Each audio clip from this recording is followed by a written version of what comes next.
How we doing? No girls. With all the rumors that have flown around here for the last month or so. Rumors? Yeah, there's been a few. Well played. Have we, our job is to if we hear something, to try to find out what's going on. And obviously in the talk radio world, there's speculation. Have we lost sight of the fact that we're talking about your jobs, and how do you deal with it with your family who are listening to the radio, watching TV? How do you deal with that? Well, first of all, this is my 30th year coaching, playing, so I've kind of seen it all, gone through it.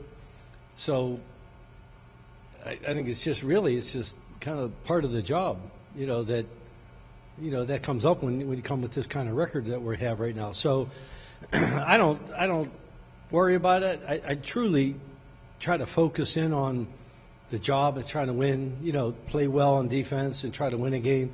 And then whatever happens on Monday, Tuesday, or whatever that happens, I haven't been through this yet from that standpoint, so I'll find out. But, that's kind of part of it. It's not the good part, because people don't understand it does involve more than just me. It involves my wife, kids, involves, his family's involved. So if you're talking about 22 coaches, there's a lot more people than just 22 coaches that get involved. Talking about moving families, moving kids, different schools, all that stuff. The ugly part of football. And was that a learned thing for you? You said 30 years. So a younger Jim Haslett, will you have been more upset, irate, whatever it is, when you start hearing that stuff? I'd probably tell you to go stick it, and then, but knowing that that's what you guys do. I mean, that's kind of that's talk radio. But back then, my first I was a head coach. I was 41 years old. It was a little different than it is now. I went through Katrina, all that stuff. So things different, a little different. It's still ugly, but it's part of it. Sorry, you just mentioned Katrina. I was going to ask you, because you obviously went through that, which was such an unbelievable experience. But from a football perspective, have you ever been through a year where you were on such a high last year to such a low now? I mean, the drop seems so large. Well, when I was playing, we had like 3 or 4 years in a row. We were really good, and then the USFL came in and kind of took some of our players, and we fell to 3-13. So that was probably the greatest. But that was a player. And player, you just kind of got. As a player, you're in your own little world. So you just worry about yourself. You don't worry about everything else around you. A little different. I was with Chuck Knox playing when he left and went to a new team. I was coaching with Coach Mora when he left, when he was in New Orleans and left. And, but that's the middle of the season stuff. I coached in St. Louis when, I became the head coach halfway through. So I've never been through it completely the whole way.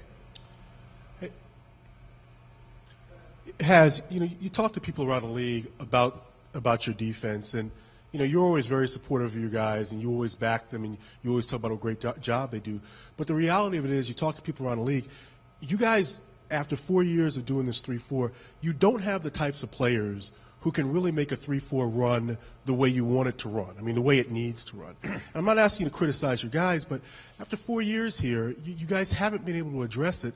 I mean, does it upset you at all that people constantly criticize you when they don't realize the talent just isn't here? Well, I take a couple things into account. I think people got to look at the salary cap issues. When you don't have $36 million over 2 years to address needs, I think it's a trickle-down effect. One, it either affects players on offense, defense, and it affects your special teams. And obviously you can see that, not having that. The first 2 years we had no free agency. So, I mean, just different things play into it. And I do think they have the nucleus, to have a good team. And I'll give you this. I'll give you some numbers, all right? Because you guys are number guys. Our first 3 games of the year, we were awful. I mean, we were awful. We give up 440, 580, 441.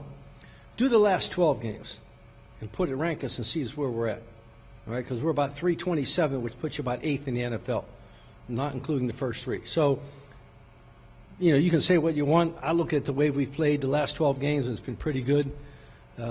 Maybe we haven't had the ideal guys exactly what you want, but they've played pretty well. So, I know you guys can figure all those numbers out.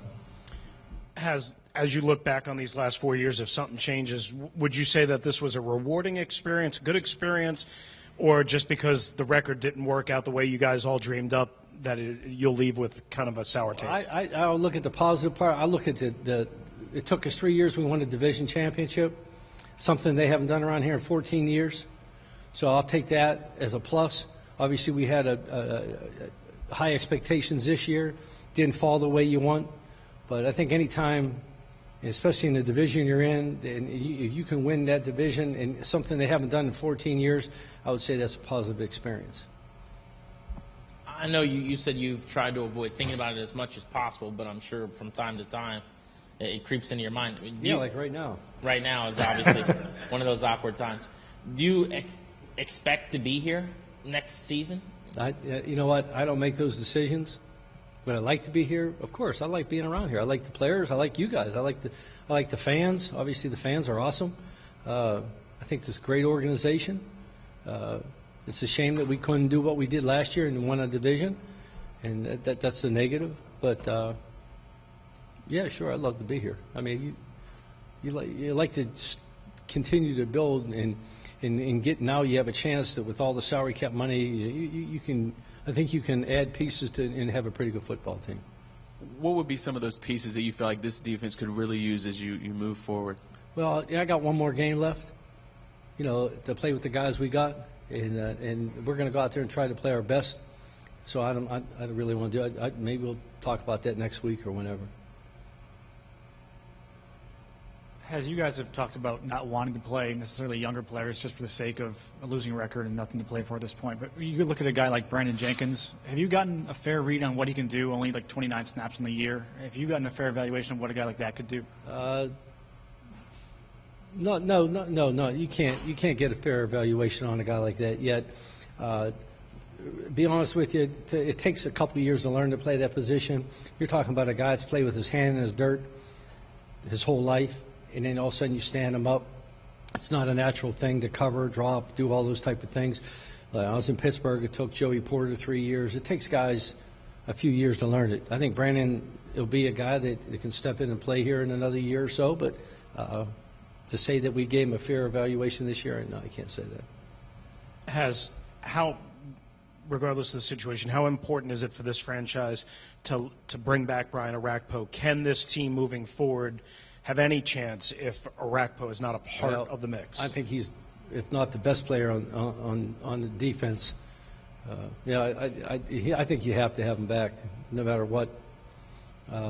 He's a heck of a football player. He can do everything for you. Not just, like I said, he's a good pass rusher. He can cover. He's really good in the run game. He's a good person. He's a team guy. He'll do anything you ask him to do. He's never balked at anything.